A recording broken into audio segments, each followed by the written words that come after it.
Hello, I'm Toycat, and North Korea is going to reopen its borders for tourism after 5 years. Yes! What great news this is. I have been so depressed for the last 5 years, knowing every time I go to an airport, there's a 0% chance I end up in North Korea. But the good news is now that has changed because North Korea has decided to reopen one city to foreign tourists. Oh, that's not so good. In December? What the heck? Why has North Korea had closed borders for 5 years? You can probably guess it's the big thing that especially authoritarian governments love, the COVID pandemic. They have had some of the most stringent measures in the world, and so one of the funny, weird side effects of that is that North Koreans have been locked out of their country until August of last year, which is fascinating. Even more fascinating is the fact that right now you can only go to one city, and it's not the one you guessed. It's actually Samayon. So Koryo Tours is interestingly the main tour company from Beijing, and they say that yeah, you can now go to North Korea once again, but specifically just to Samayon. Pyongyang and other places will open soon too, but for now, if you want to go to North Korea, you've got to go to this city right here, which is famed for being the start of where the Kim family actually got their crazy. It's where that all began, really, is their first battle against the Japanese, is what they'll claim. And so, if you want to visit North Korea, it's looking real good. Let me show you on Street View. Oh, okay, maybe I won't actually. And so what we can say is that you can now go to North Korea, and is it a good idea? Well, if you're from South Korea, you can't. If you're from North Korea, if you're from the US, you are banned from going there because of the diplomatic pain that it causes them, seemingly. And so at this point, you basically can visit if you're from any of the other 193 countries in the world, which is very, very, very exciting. And so you better believe I'm about to book a plane ticket. Although, just as a fun thing, I want to point out, because to fly to North Korea, you have to fly Air Koryo. This is the national airline. It is the only, well, a lot of people say it's the world's only one-star airline, and just to show you what that means, by the way, it means that they fly Ilyushin's, they fly planes from the 1960s. They've been in a few accidents, but like, what airline hasn't been involved in a few fatal accidents? They obviously have they have a 3-star rating for the grooming and presentation of their flight attendants, which is nice. They've got these beautiful Pyongyang Times, which are passed out on the paper. You know, free newspapers on an airplane. Where else do you get that? You get some revolutionary marching music, keep you going on the vibe, old school seatbelt signs, air conditioning knobs are real fun, and long story short, it's a very, very, very fun it's a fun airline to fly on, but people will say it's the world's only one-star airline. This is according to Skytrax, which it's not a trustworthy source, let's be honest, but they actually removed the 1-star rating. It's now officially unranked, so yeah, if you want to fly to North Korea, you've got to fly Air Koryo, and usually you fly into Pyongyang Airport. Obviously, this has changed a little bit, and if you want to see just how bad the international infrastructure is of Pyongyang, I think the real devastating bit would be if you look at Pyongyang International Airport, which is it's an airport for a major city, a city with a population of, according to Wikipedia, about 3.1 million. That's just the directly governed city, but 3 million people live here, and here are the flights and destinations. You can fly to Beijing, you can fly to Chongjin, you can fly to Hamhung, you can fly to Samayon. Oh, you have to take okay, that's how you get there. You take the connecting flight. There is one flight in and out, so you're connecting via Pyongyang, it seems, or you can fly to Russia, because fun fact, Russian tourists, North Korea, you might think they're isolated from the world, but actually Russian tourists have been allowed in for quite some time because they have been warming up recently. I wonder why North Korea and Russia have become such good friends, but basically, as a result, yeah, you can go to North Korea and you can visit 7 destinations, which, you might be thinking to yourself, like, that's not too bad, right? But let's put this in comparison. This is the major capital city of North Korea, just to show you the population that lives here. Within this area, you can see that it'd be roughly, let's hit the detonate button, let's find out. But you can see, it used to give you a population that you were getting, but I guess they removed that for being too macabre. But if you think about just the large number of people that live here, for example, and then let's compare that to, say, East Midlands Airport. This is an airport which basically has no good reason to exist. You're close enough to London that, it's like an hour and a bit train from London. You're only ever half an hour away from Luton, or, you maybe a few, 2 to 3 hours north and you get to Edinburgh. Major international airports are all around, but East Midlands Airport in the UK has this many destinations from this many airlines. This is after one of their major tenants went bankrupt, and this is what Pyongyang looks like. Air Koryo, and East Midlands Airport. Okay, so as you can see, Air Koryo is not doing that great as an airline. I think it should be said. Pyongyang Airport could probably do with attracting some low-cost flights. I'm sure Ryanair would be interested in flying there. But basically, if you want to visit Pyongyang, you need to get involved in Air Koryo. You need to get involved with an official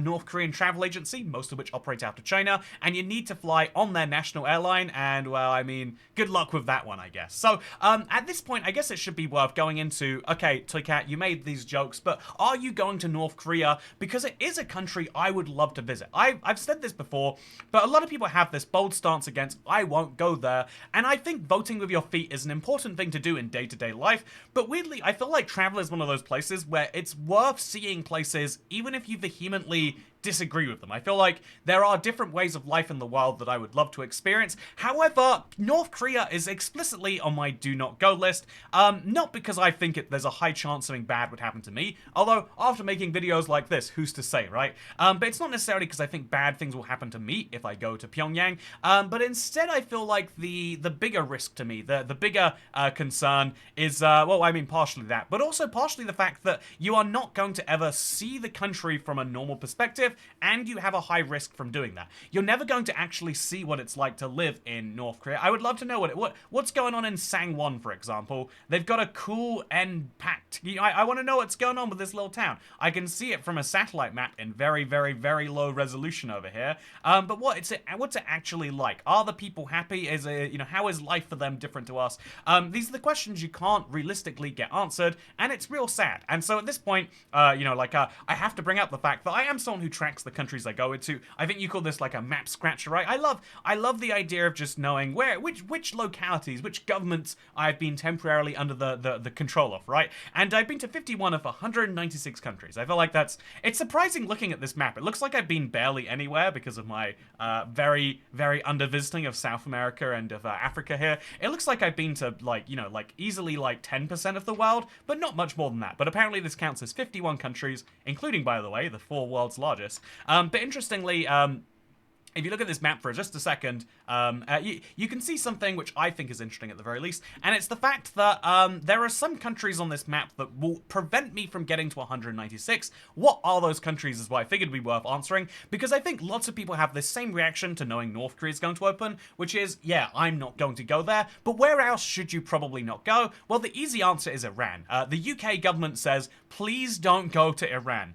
They have a usual breakdown, region by region, of where the danger is. They're like, if you go to Iran, you're probably screwed. It's over for you. If you have a British passport or any connection to the UK, you might be detained. It's kind of the North Korea thing, where they might just hold you hostage to try and get something out of your government. This is considered not a cool move, and the UK does not like it that this happens. So Iran is off the list, right? Which means that I can ultimately never go to North Korea, and I can't go to Iran. My goal is to one day go to these countries, but I've got to hope for a regime change if I want to do that. So we're down to 194 countries, but the list gets much thinner very, very quickly when you start thinking about Somalia. The only part of Somalia that the UK government doesn't say, please don't go to, is Somaliland, and even then they say, if it's essential, maybe go. If you ever read about Mogadishu, by the way, on the Wiki Voyage, it's absolutely fascinating. They're like, yeah, it's a beautiful city, there's lots of, attractive or not, there's a lot of cultural sites, wow, look how cool Mogadishu looks,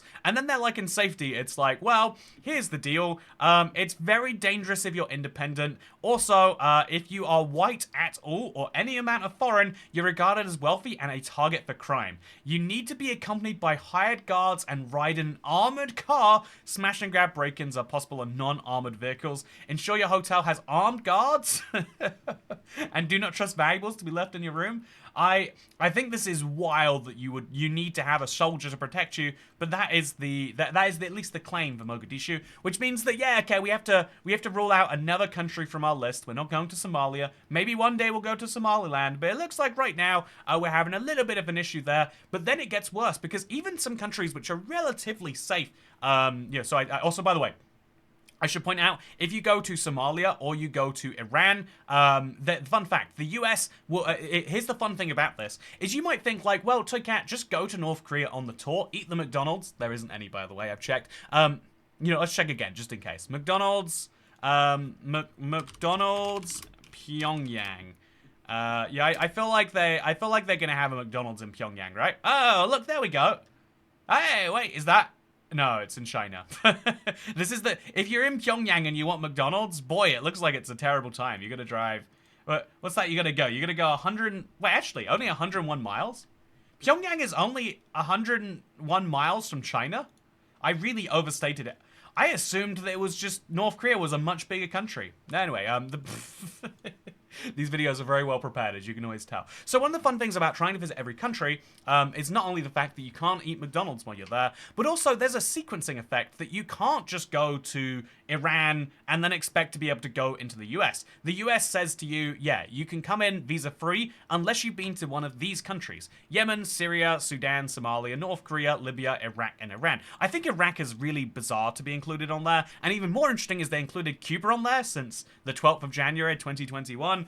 What happened in the 12th of January 2021? Could someone let me know in a comment down below? But I can't go to Cuba, which is actually a shock. I feel like I would have been allowed to go to Cuba. I didn't know until I was researching for this video that I would get in some serious trouble with the US if I did. But if you don't do that, you have to apply for a visa in person. They'll ask about these countries and you might just get denied. I've watched videos online of people saying, yeah, just don't tell America that you go to these places. But let me tell you, I've been detained by the US a couple of times. And both times, it is alarming the information that they have on you and the information that they want from you. It's a very, I guess be grateful if you live in the United States, that you don't have to deal with them as an outsider without any of the rights that come with being there. Anyway, my point here is to say is that going to the US gets a whole bunch more painful, and so really we have to knock like 7 countries in the world off this list. Even if I wanted to go there, I can't go there, so it's like we're down to 189 countries. But then I was recently about to book a flight to Kenya. I just wanted to, there was a really good deal as a flight from Kenya, so I was like,